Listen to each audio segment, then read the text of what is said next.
The importance of Jean Carroll's lawsuit against Donald Trump. Donald Trump faces a civil trial in Manhattan, accused of raping writer Jean Carroll in a dressing room at Bergdorf Goodman in the mid-1990s. Trump has denied the claim, but this case is significant for several reasons. Firstly, it challenges the narrative that power and wealth protect abusers from accountability. Secondly, it is among the most significant developments of the post-#MeToo era. Ms. Carroll filed her lawsuit under the Adult Survivors Act, a New York law signed by Governor Kathy Hochul in May 2022, which allowed those who claimed they were victims of sexual assault to sue for damages regardless of when the abuse was said to have occurred. Thirdly, Trump's election, which followed a campaign in which several women accused him of sexual misconduct, helped catalyze #MeToo. Ms. Carroll credits that movement with empowering her own decision to step forward. In the civil complaint, she recounts watching the Hollywood producer Harvey Weinstein's accusers, and then many others, tell their stories of harassment and rape.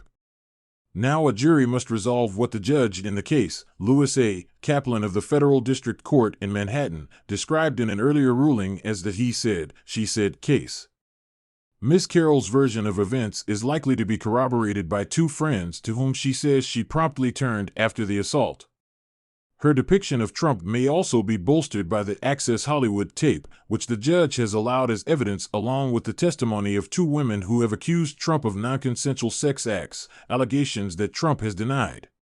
In surmounting what is called the credibility discount, the testimony of a rape accuser alone seldom persuades a jury, so bolstering can be helpful, if not essential.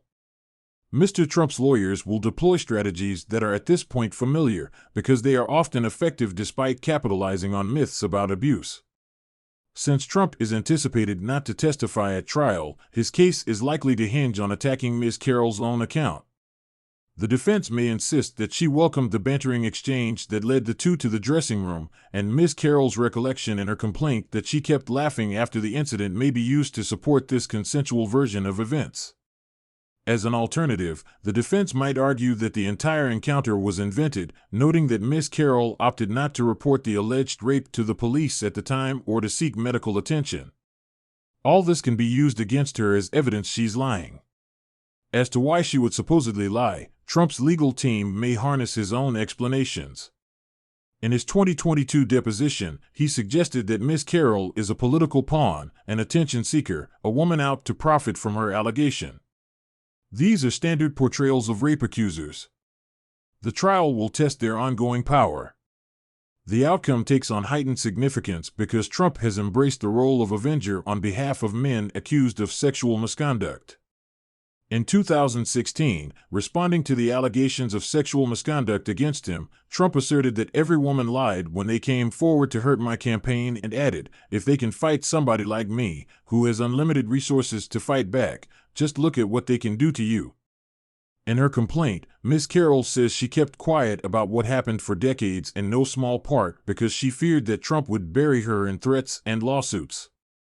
She also says that she was convinced no one would believe her, that she blamed herself for what happened, and that she thought strong women minimize their suffering and move forward. What Ms. Carroll relates are normal ways that victims cope with the aftermath of abuse.